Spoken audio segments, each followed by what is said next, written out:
In a dark back alley, the sharp clang of metal echoes through the night.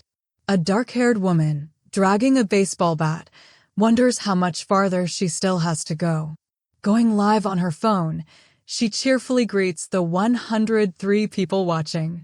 Hello, I'm Kwon-jia. A narrator explains that Kwon-jia is a 24-year-old YouTuber with a large following of 680,000 subscribers. Thumbnails of her past videos show her usual content, desserts, beauty tips, and light-hearted vlogs. Sitting at her laptop in despair, Kwon-jia sees her income and view counts all dropping. While streaming live, she steels her resolve, reminding herself not to mess up as she chases the dream of a gold play button. Suddenly, a clanking noise startles her, and her viewers begin asking about the strange sound. Nervously laughing, she awkwardly holds up the bat to the camera and explains what it is. Kwon-jia tells her viewers that the bat is only for self-defense, a gift from her eccentric friend Aaron. She dismisses their concerns about the neighborhood's dangers. Reading the worried comments, she trails off with a thoughtful little then thanks her fans for their concern, just as the sound of footsteps signals someone approaching from behind. Unaware of the person behind her, she turns away from the camera, boasting about how strong she is. Her audience laughs and she pouts, complaining that they're hurting her pride. To prove her strength, Kwon-jia sets her phone on a tripod and tells her viewers to wait for a quick demonstration. As she prepares to swing the bat, a silver-haired man suddenly appears behind her. Her frantic viewers try warning her in the chat, but with a powerful swing, Kwon-jia smashes the bat directly into the man's head, shocking her entire audience. He collapses, and she freezes in place as the chat explodes, realizing she's in deep trouble. One comment flashes across the screen: she's screwed. As Kwon-jia stares in horror, more comments pour in, when suddenly a scream of terror rips through the alley. Realizing this is their first meeting, a tearful Kwon-jia breaks down, crying, "I'm so sorry." The silver-haired man lies bruised with a bloody nose while she frantically promises to call 911, begging him to stay awake. Desperate, she pleads with him not to pass out, swearing she'll take full responsibility. Later, in a hospital bed, the bandaged man is identified as Guchan. Only 20 years old, Guchan works in construction to support his family. With a weary sigh, he thinks about his hard day's work and worries over mounting expenses, knowing labor alone won't be enough. Outside his room, Kwon-jia hesitates. Frustrated with his situation, Guchan decides to get back to work and starts pulling out the Ford drip. With determination in his eyes, he resolves to earn money. Just then, Kwon-jia rushes in, startling him by telling him to wait. She gently stops him from yanking the fork completely, warning that he'll hurt himself and explaining it would make a bloody mess. Insisting he rest, she tucks him back into bed and turns off the lights. He reluctantly agrees, realizing hospital bills are too expensive to risk. Awkwardly, she offers him a case of energy drinks, which he tells her to leave on the table. Lying in the dark, a bewildered Guchan wonders what's going on. Suddenly, Kwon-jia bows deeply over his bed, shouting another apology, making him yelp in surprise. Tearfully, she explains that while the doctor said it's just a mild concussion, she's still terribly sorry. Tiredly, Guchan accepts her apology, reassuring her it's fine, thinking it's nothing compared to his usual work injuries. On YouTube, the incident has already gone viral, with clips reaching hundreds of thousands of views. Back in the hospital, Kwon-jia apologizes again while showing Guchan the videos on her phone. She admits she has no right to ask forgiveness, but vows to get all re-uploads taken down, promising to protect him from harm. She tells him he can click on the videos to see the content. Realizing he might not understand, she quickly clarifies it's not public TV, but just her personal channel. Relieved, Guchan tells her not to worry, dismissing it as just a few pictures, though she looks stressed, knowing it's far worse. She corrects him, explaining that over 3,000 people watched live, but he just jokes about being famous on TV. Kwon-jia is left speechless at his nonchalance. Guchan says he's fine and tells her to get off the cold floor, but she stays frozen. He hesitantly asks about the hospital bill, privately balking at the cost of the Ford drip. She cheerfully says she already paid, leaving him surprised. Guchan sighs, telling her he's going back to work tomorrow anyway. His heart pounds when he notices her shocked reaction. Kwon-jia insists he should rest and not push himself. She bows deeply again, promising to cover all his medical bills. Flustered, Guchan stammers out his thanks. He tells her not to worry about the photos, but Kwon-jia trails off nervously. When he insists he doesn't need anything else, she assumes he wants her to leave quickly. Deciding she's being silly, Kwon-jia packs up to go so he can rest. As his heart races, Guchan secretly thinks about how beautiful she is, struggling for words. Kwon-jia hesitates, clutching her phone before finally walking away. A confused Guchan watches from his bed. As he peeks from under his blanket, she quietly places a business card on his nightstand, telling him to contact her if he needs anything. With one final apology, she leaves him alone with his thoughts. Now alone, Guchan picks up the card and reads her name aloud. Kwon-jia. He stares at it, her name echoing in his mind. Lying back in bed, he murmurs it again, figuring he'll probably never see her. Suddenly, he grabs his face, overwhelmed by frustration. Panicking, he wonders why his thoughts betray him, questioning his own inner voice. He scolds himself for daydreaming about a girl, reminding himself of his responsibilities and how fast time is slipping by.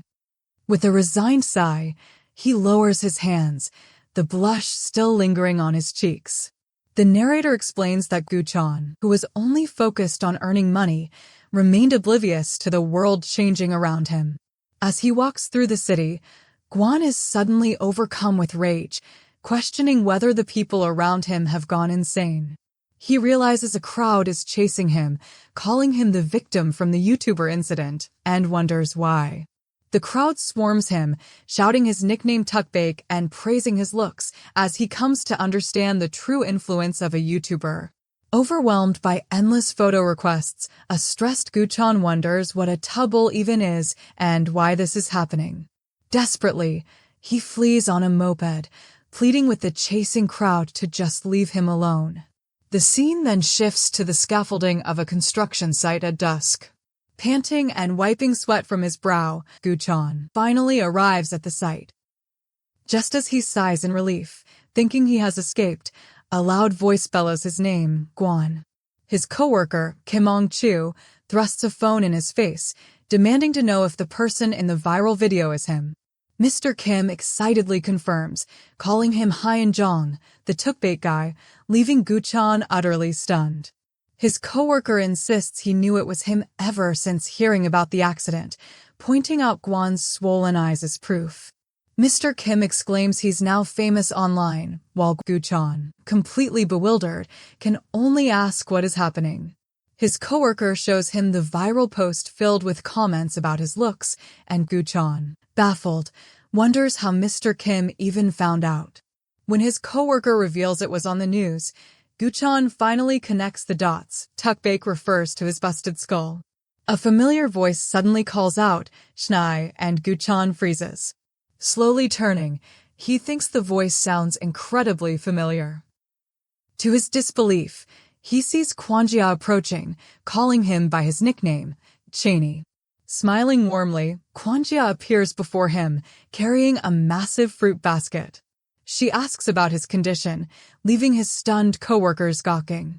Surrounded by his fellow construction workers, Kwon watches her draw near, wondering what on earth is happening.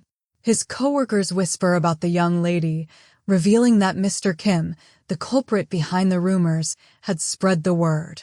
The old men swoon over Guchan's bride, excitedly gushing that Mr. Kim told them he was getting married soon. Flustered, Guchan wonders about the sudden talk of marriage and celebrity debuts, blaming it all on Mr. Kim's gossip. He stares at Kwon-jia, struggling to understand why she's even there. He wonders how someone like her could have gotten onto the site, while his coworkers daydream about themselves as tiny cheerleaders perched on his shoulders. They admire how much his Chinese bride resembles a celebrity, while Guchan remains silently stunned.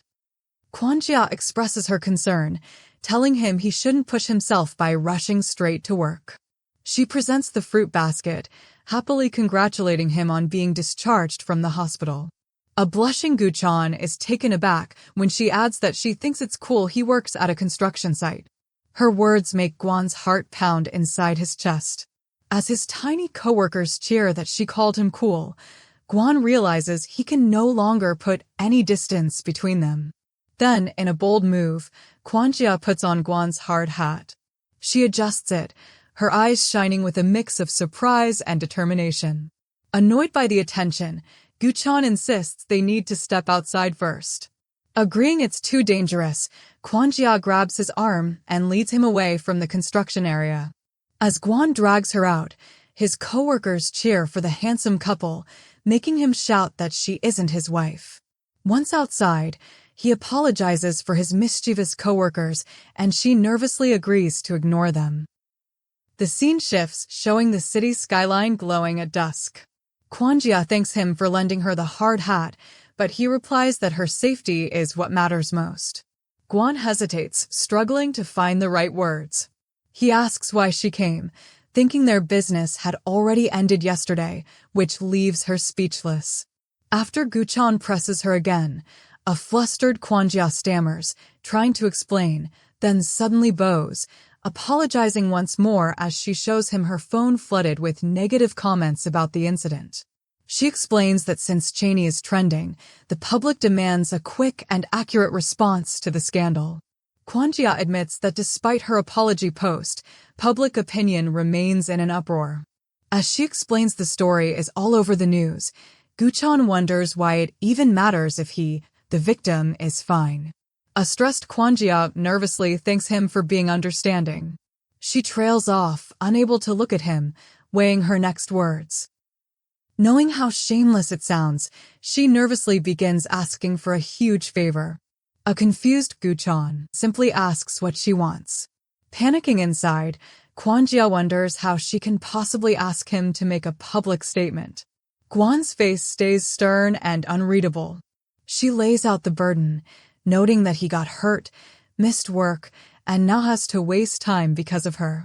Bowing deeply, she vows to repay his kindness for the rest of her life. She passionately promises to repay him 100-fold so that he'll never regret helping her. Guchan listens silently to her desperate pledge. During a live broadcast, Kwon-jia introduces herself, followed by a reluctant Guchan, who introduces himself with his new online nickname. Abruptly declaring he's fine, Kwon makes Kwon-jia remind him he can stop bowing to the camera now. Sitting upright, she officially begins the broadcast, explaining she's live to address the issue. She announces that Guchan, the victim, has agreed to join her to personally clarify the situation. Guchan confirms he's fine, saying his injuries were minor and that he is fully recovered. He explains they already resolved everything that day and is confused about why the incident escalated, though he admits it was unusual. Reading the positive live comments, Kwon asks if the messages are really in real time. Feeling the atmosphere improve, he lets out a quiet sigh of relief, thinking the ordeal is finally ending. But suddenly, Kwon-jia leans against him, resting her head on his shoulder.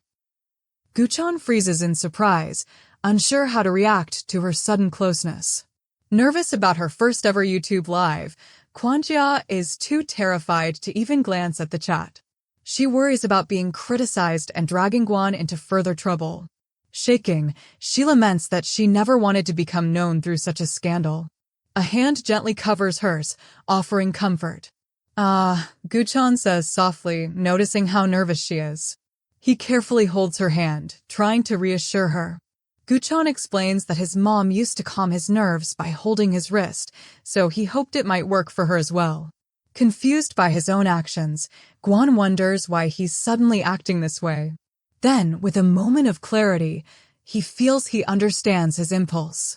Yet far from calm, A blushing Kwon-jia's heart races wildly, convinced his gesture is having the exact opposite effect. She panics inwardly, realizing that his touch only makes her even more nervous. Guchan notices his attempt didn't work, so he decides to let her calm down on her own. The scene shifts to a quiet city street at night as a car drives off. Inside, Kwon-jia drives silently while Guchan sits quietly beside her. Finally, she breaks the silence, prompting him to turn and ask what's on her mind. Kwon-jia admits that just asking for a statement was shameless and that his agreement alone would have been enough.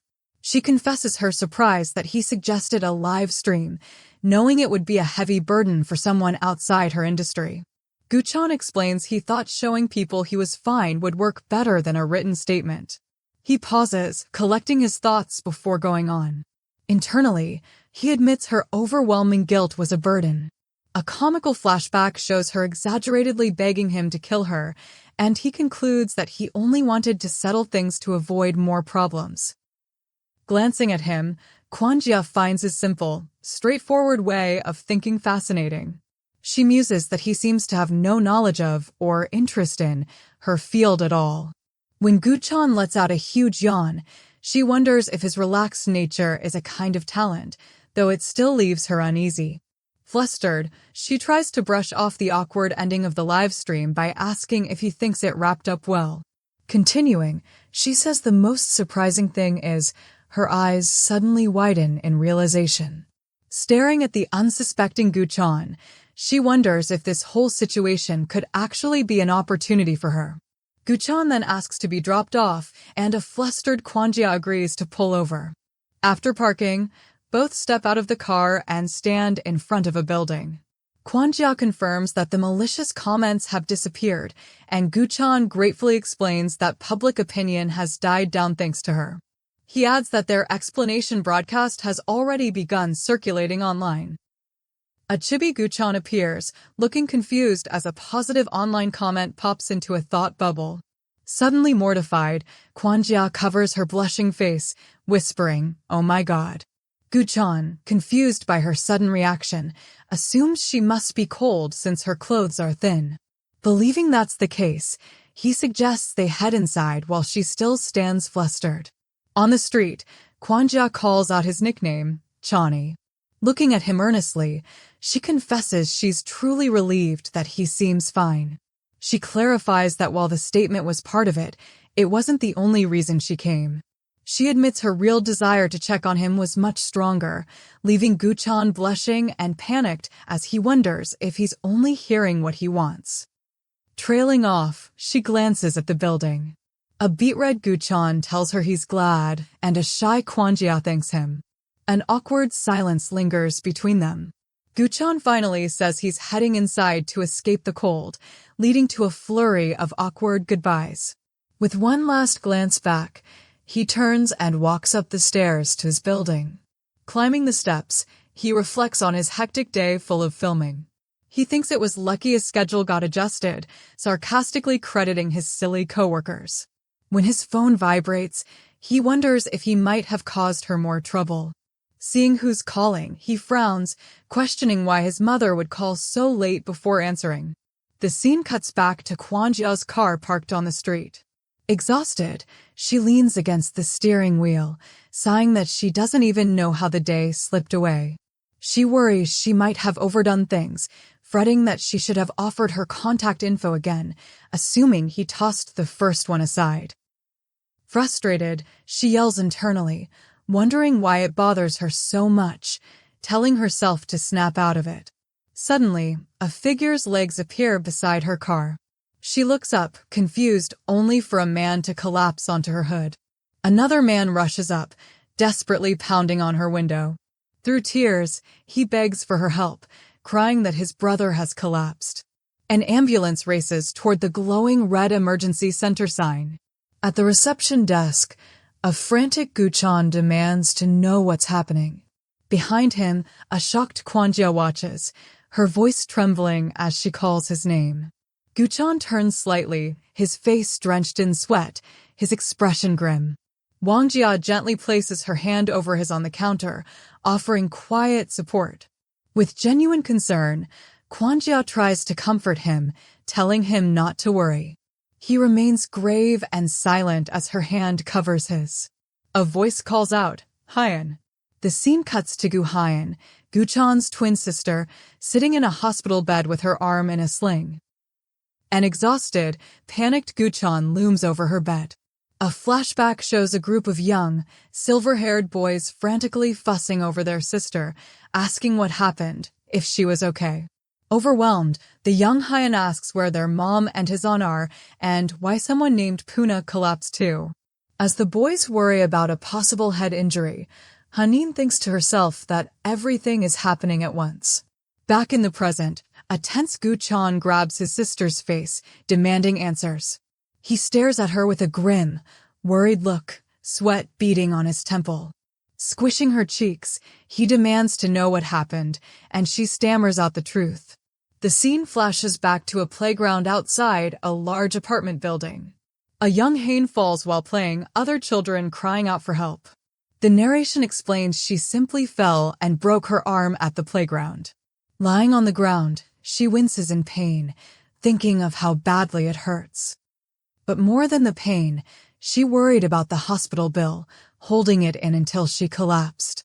Crying now, she apologizes to her brother for the cost. Guchan holds his crying sister, his expression softening as he listens to her apology. Gently, he calls her name, Hina. Pulling back to look at her, Guchan reassures her that he has plenty of money and that his absence was only because of work, not finances. When she asks if it's okay to stay in the hospital, he insists she can stay as long as needed.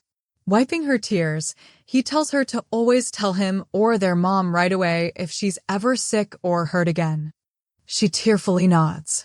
Apologizing once more, she's met with his reassuring smile as he tells her there's no need.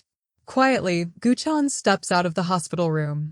Leaning against the hallway wall, he lets out a long, weary sigh. Relieved that his sister is safe, Guchan slumps to the floor outside her room, completely drained. As he sits exhausted on the floor, Kwon-jia suddenly appears, startling him when she realizes she's found him. Kwon-jia apologetically explains that she was only checking on his sister, while Guchan internally panics over the embarrassing situation. Springing to his feet in a fluster, Kwon hurriedly tells her that his sister is doing fine. Startled by his abrupt movement, Kwon-jia lets out a small "ah." Guchan turns slightly away, his expression unreadable as he wonders what to do. Nervously, Kwon-jia holds out a piece of paper for him to see. His eyes widen in shock as he stares at the document. Stunned, he reads the hospital bill of 1.8 million, thinking the cost for just 3 nights is insane. In his head, he rehearses saying that she doesn't need to pay, that he'll handle it himself. Looking at the bill with sweat on his face, he admits to himself that this is exactly what he planned to say. Still processing the enormous amount, he glances up from the bill. Kwon-jia now stands before him, offering 2 cups of coffee. She insists she feels guilty and must take responsibility for his sister as well, but he quickly tries to dismiss her guilt. She explains that the high bill was because a single room was the only option, yet he still looks troubled. She presses on, saying she has to take responsibility since he missed 2 days of work because of her, a point that makes him realize how much of a financial hit it really is. He lowers his gaze to the coffee she's offering. Kindly, Kwon-jia tells him to drink something warm and take care after such a stressful day. They talk things through. He confirms that his sister's pneumonia isn't serious and that her fracture is just a common childhood injury. Looking genuinely relieved, Kwon-jia says she's so glad it wasn't anything worse. A chibi Kwon-jia beams as Guchan agrees, also relieved, though still holding the bill and coffee in his hands. Wania asks if he's heading out, offering to walk him. Just then, Guchan's younger twin brother Chan appears with a band-aid on his cheek. Both Guchan and Kwon-jia freeze as the younger brother stares at them. Suddenly, Chan bursts out with excitement, shouting that his brother has a girlfriend, while a flustered Guchan vehemently denies it. But Chan keeps teasing, yelling that Guchan is getting married now, leaving their sister Hain, watching from her room, completely confused. When Chan asks if his brother really has a girlfriend, a smitten Haynes stares with heart-shaped lips. Her eyes then widen in recognition, as a star-struck thought bubble reveals she knows who Kwon-jia is. Flustered, Kwon-jia greets them, while Chan shouts her name in awe and Gu-chan hides, horrified, from behind her. Once Kwon-jia confirms her identity, Han looks amazed, while Gu-chan internally panics, wondering if this is some kind of hidden camera show, realizing even his sister knows her. Hae-shin directly asks Kwon-jia if she's really his brother's girlfriend. Caught off guard, a blushing Kwon-jia stammers, unsure how to reply. Gu-chan, red-faced, is at a total loss for words. From inside the hospital room, a child's voice calls out, shouting that sister is the best. Hain begs Kwon-jia to visit again, while Gu-chan offers to let her talk to someone named Biker next time. Back inside, Gu-chan explains to his amazed siblings that he and Kwon-jia had filmed together a long time ago.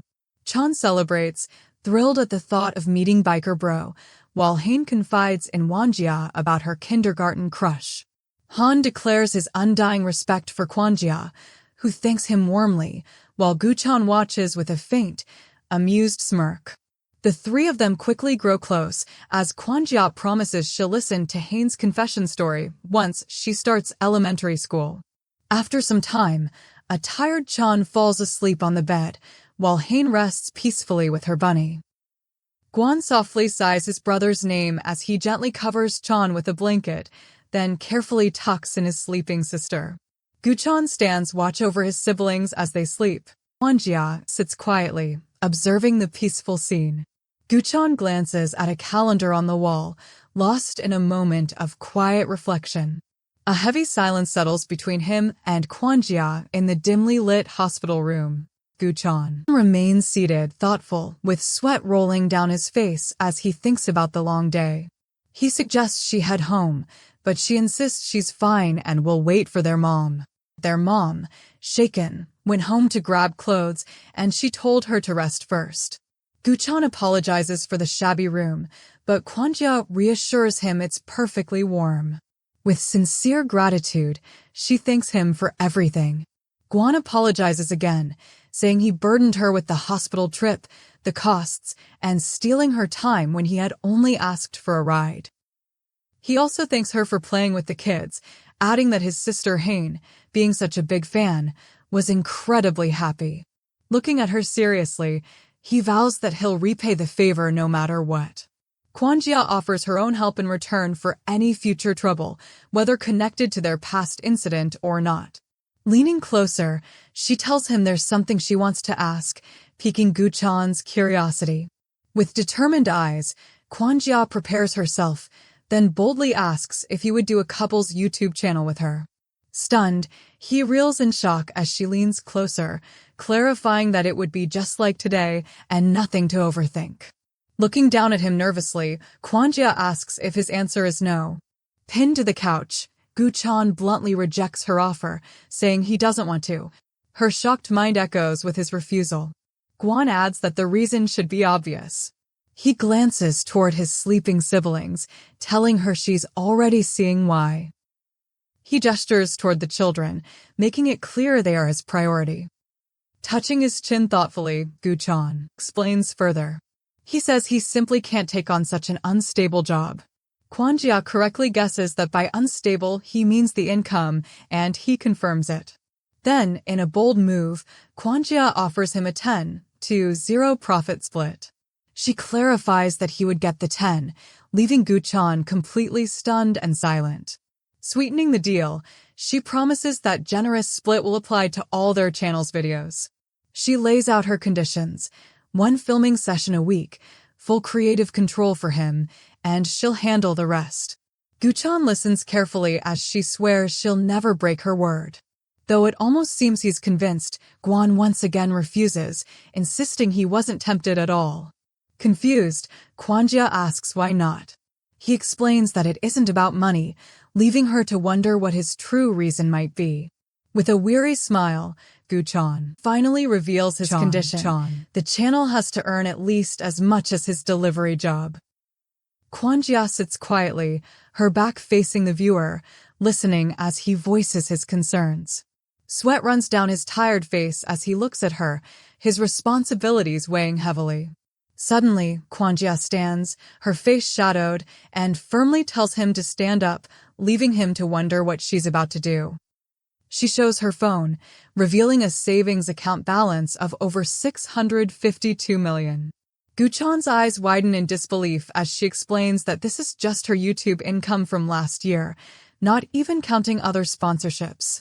Stunned, he struggles to process the enormous figure, realizing it's in the hundreds of millions and would take endless days of hard labor to earn. Even with the proof before him, he argues that the industry is unstable, warning that many dreamers ultimately fail. He continues, explaining that success can be fleeting, with luck being one of the most crucial factors in the competitive content creation world. Kwon-jia passionately appeals to him, insisting she truly is lucky, even if she's been in a small slump recently. Leaning in closer, she reminds him of the public's wild reaction to the two of them together, while he considers the massive potential income from a 10-0 split. Sparkling with determination, she asks if he isn't at least a little curious about what their combined chemistry and luck could bring. Grabbing his hand, she insists they could grow even bigger together, and he begins to think this might actually be an amazing opportunity. Clasping her hand, she passionately pitches their potential, whispering to herself that this chance is meant for both of them. A flustered Guchan, drawn in chibi style and surrounded by owls, is left utterly bewildered by her intense proposal. After a brief moment of shock, Kwon eagerly accepts, formally introducing himself along with his desire to make money, and they shake on the deal. The scene shifts to a new location, a tiny, rundown room with a cracked window patched by tape. Lying shirtless in bed, Guchan is surprised at how quickly Kwon-jia sent over the draft contract. He scrolls through the exclusive joint channel agreement on his phone, musing that life is good if deals can be signed right from bed. But his relaxed expression fades into a serious, contemplative look as he reviews the details. Resting his phone against his lips, he decides to go through the terms one more time. The more he reads, the more it feels like a reverse slave contract that's simply too good to be true. He questions how he could possibly make such money from just a few videos, concluding that it would all come from her fame. Slamming his phone onto the bed in frustration, he yells, wondering why she would even offer him such a generous deal. The view widens to show his tiny room, number 3003, as a neighbor from 3004 shouts at him to quiet down. Kwon yells back, while another unseen resident complains about the psycho in 3004. A fist bangs against the wall as yet another neighbor demands silence. Enraged, Guchan sits up, revealing a shockingly muscular physique as he furiously yells back, then slumps onto his bed in the cramped gashawon. He laments that while he can tolerate the bad facilities, the awful neighbors are unbearable. Admitting that the cheap rent has its reasons, he resigns himself to the situation before refocusing on the contract. Sitting up, he calmly reviews the time commitments for meetings and live streams, finding them reasonable. Leaping to his feet, he suddenly feels energized when realizing the deal includes a new place to live. Ecstatic, he accepts his good fortune. On the phone with Kwon-jia, Kwon confirms his name and asks about the room and board included in the contract. The scene transitions to a modern apartment building with a beautiful rooftop garden. Dressed in a new outfit, a tense Kwon waits as a voice calls his name. Kwon-jia opens the door to a luxurious apartment, smiling warmly as she welcomes him in. Her knowing smile makes him blush furiously. Completely flustered, Kwon stands frozen at the doorway, literally encased in a block of ice from shock, as she gestures for him to step inside. A close-up of his face shows his inner resolve. There's no way he's going back to that old, cheap room. Still, he panics at the recklessness of two young people living together. While a puzzled Kwon-jia watches, he tries to rationalize that it's just business, though inside he screams that, even if she's fine with it, he definitely isn't. Covering his blushing face, He admits to himself that though she's a colleague and this is for work, he truly does like her. His mind spirals with insecurities, being poor, a dropout, and with family to support, concluding he can't possibly take responsibility for her. He snaps out of it with a sharp glare, scoffing at his own frantic thoughts. His imagination runs wild, picturing a nightmare where they have a child and he becomes a pathetic provider, just like his deadbeat dad. Listing everything he lacks, he admits he isn't ready for that responsibility. Meanwhile, Kwon-jia, watching him quietly, brushes her hair back as sweat runs down his temple. Guchan stares ahead, his face full of stunned decision. She takes his hand, gazing up at him, as the air between them grows heavy. His cheeks flush red as he lets out a flustered A confused Kwon-jia leans closer, pressing him to explain. Suddenly, he changes his mind, telling her to forget the lodging offer. She is completely shocked, asking why. Panicked, she wonders if her offer was a burden, lamenting that she had just cleaned the place for him. In chibi style, she sulks in disappointment, while a bandaged Guchan silently curses himself for the mess. The scene cuts back to his gashawan, where the landlady looks up in surprise. She questions his return, while Guchan dejectedly asks for his old room back. Clicking her tongue in annoyance, she hands it over, and he trudges down the dingy hallway in frustration. Back in his cramped room, he resigns himself to the harsh reality. Opening the filthy shared fridge, he discovers the triangle kimbap he'd been saving has been stolen. Slamming the door shut, he fumes over the loss of his meal. After a long day's work, he stubbornly tells himself nope. Still misunderstanding the offer as romantic cohabitation, he insists it isn't worth the risk. Lying in bed, he mutters that he's used to skipping meals anyway. But in the silence of his tiny, barren room, the grim truth sinks in. Despite his stubbornness, he admits to himself that he really is hungry. His thoughts drift to his siblings, Hyen and Chin, hoping their mother bought them something good to eat. Rolling onto his side, he sinks deeper into worry and reflection. He wonders if he can truly handle running a YouTube channel, a world he hardly even knows exists. Too cold, hungry, and exhausted to think clearly, he chooses to rely on his skilled partner and hopes it will lead to great success. A quiet moment follows as he lies on his side, his expression still uneasy. He dreams of earning enough money to give his siblings the same opportunities other children have: sports, music lessons, and more. A soft smile appears on his face, imagining that Han would probably lean towards sports rather than instruments. Suddenly, a wild, manic cackle from the next room cuts through the silence. Furious, he shouts at the lunatic in room 302, who mocks him back while mentioning another resident in room 304. Screaming in frustration, Kwon realizes the noise is actually coming from his other neighbor, who smirks while plotting revenge. The scene then shifts to a radiant Kwon-jia, clapping her hands together with a cheerful hui. She warmly welcomes him, while a blushing, muscular Guchan shyly agrees that they should work well together. After they finally come to terms with the cohabitation arrangement, an awkward Guchan realizes he misunderstood. It's only an office.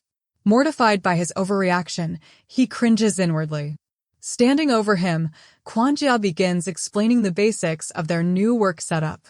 His minimalist belongings are laid out, and he internally scoffs at the word minimalist. Finding it an odd notion, he turns to formally thank her for giving him a place to stay. He remarks on how impressive the space is, thinking it's far too nice to be called just an office. Looking up toward the loft, he admits he's overwhelmed by how beautiful her place is. She waves off his thanks, insisting she should be the one expressing gratitude for his use of the space.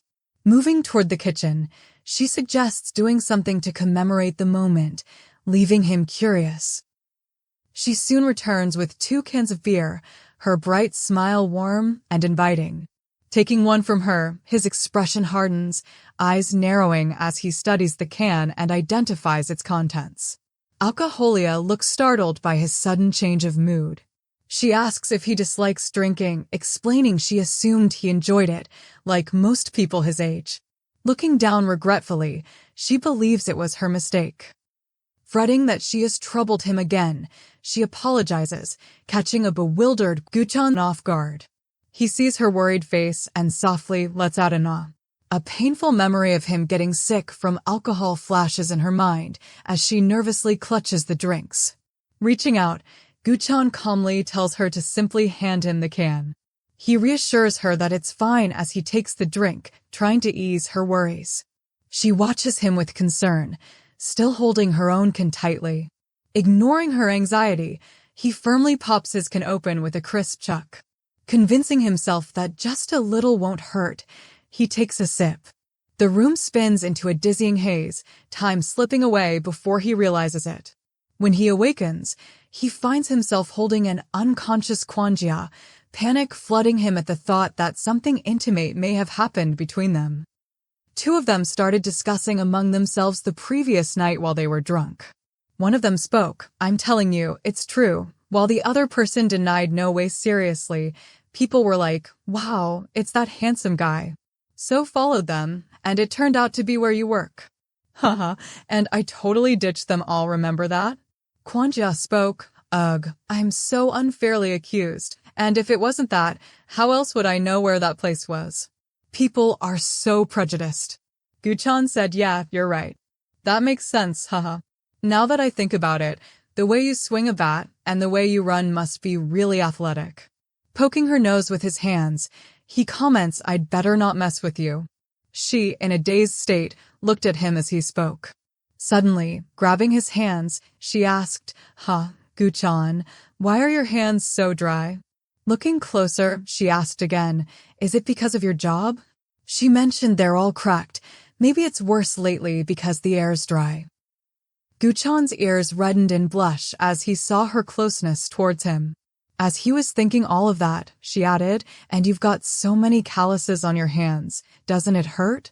Making that cute face, she questioned, "Why aren't you saying anything?" Guchan thinks to himself, "Because you're so pretty," but he didn't say that to her. Instead, he stammered because of the situation. He answered, "You see, it's my first time having a woman touch me, so it's kind of fascinating for me." Not getting the full meaning of his speech, she asked what's so fascinating. Touching her gentle fingers, he told her, "Your fingers. Your fingers are really soft." Man, you can already anticipate that the moment in between was getting tense. Guchan grabbed her hand and started murmuring Hain and Haechan's hands like this, too. "Soft, smooth like a little fiddlehead fern?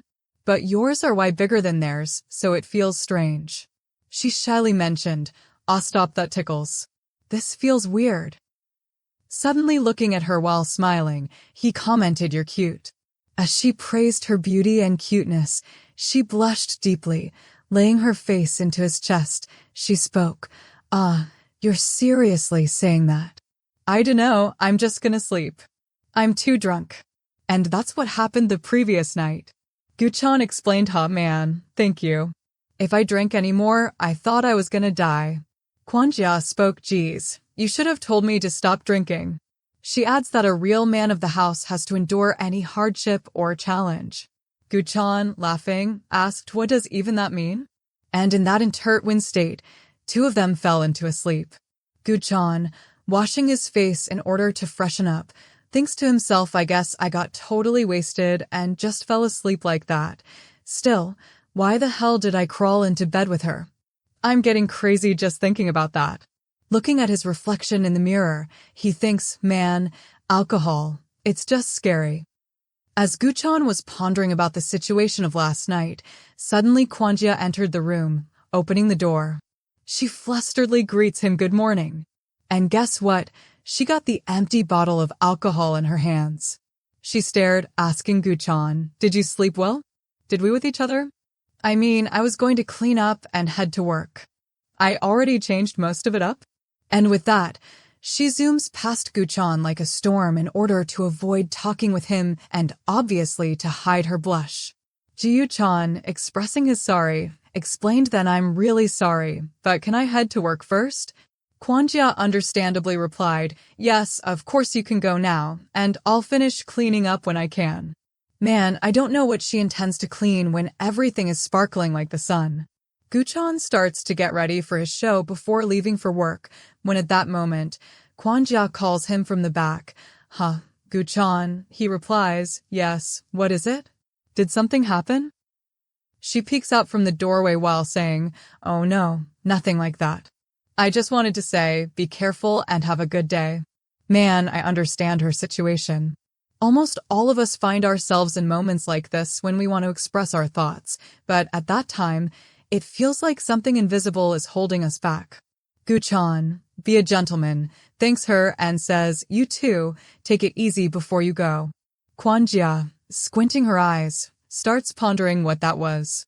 I was trying to be cute, but he didn't care at all. And again, why does he act like nothing happened? And I'm pretty sure I fell asleep cuddling him last night. Thinking back, she asks herself, or did I? Was it all just a dream? Am I just imagining it?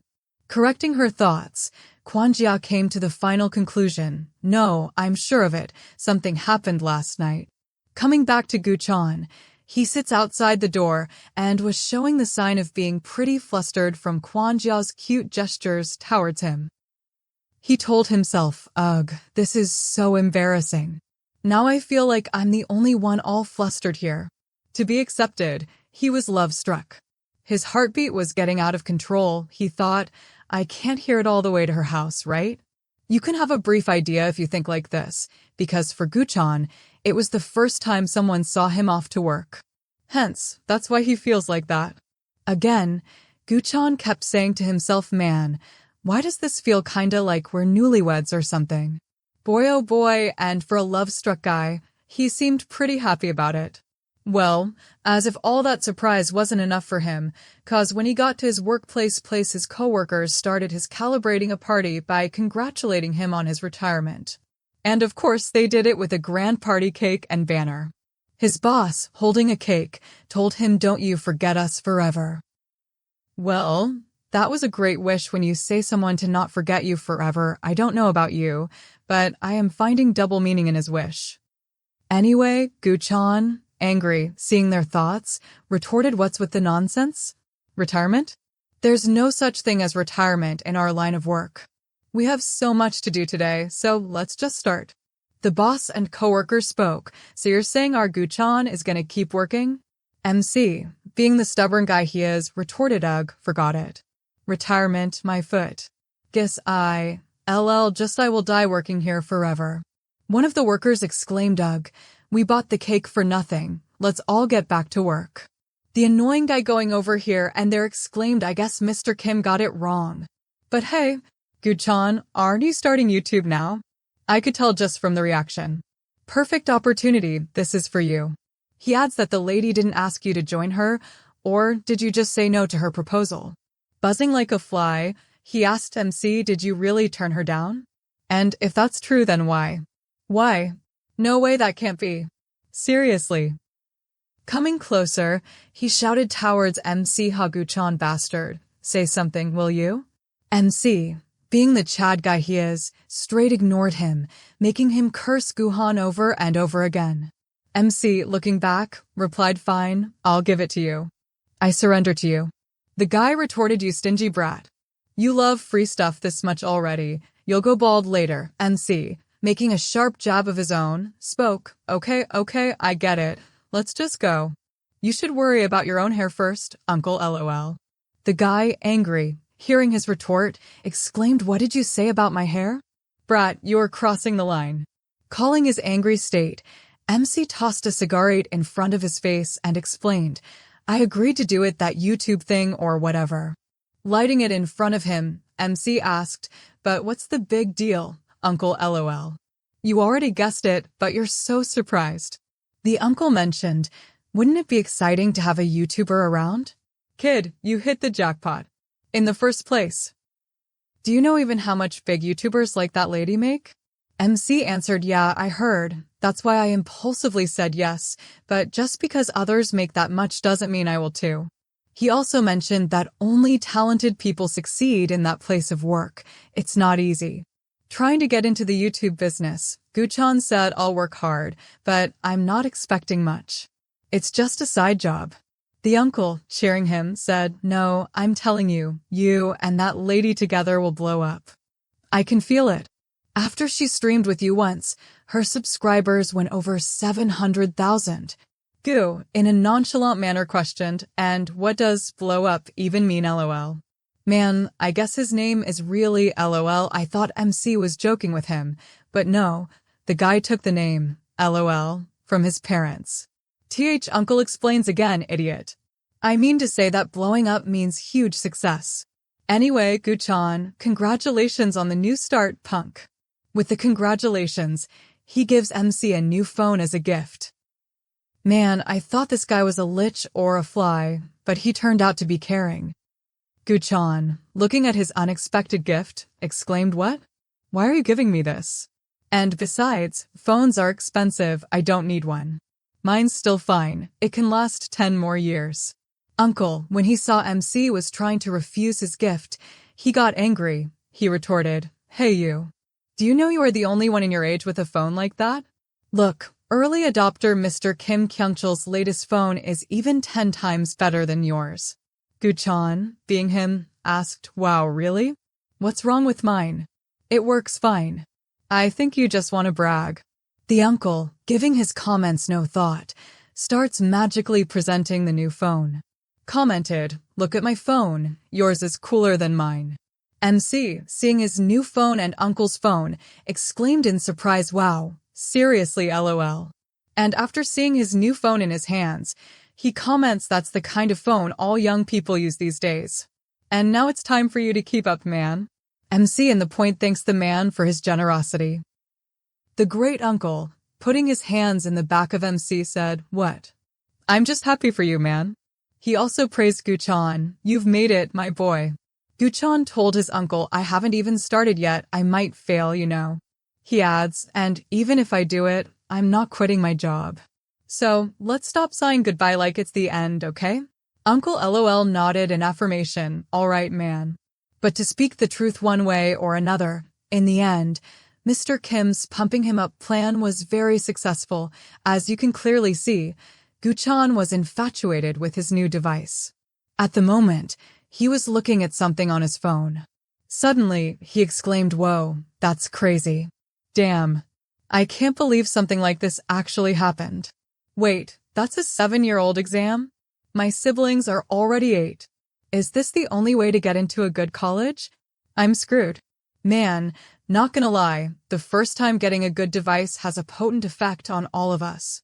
Guchan, even while walking home, was stuck to his phone like glue.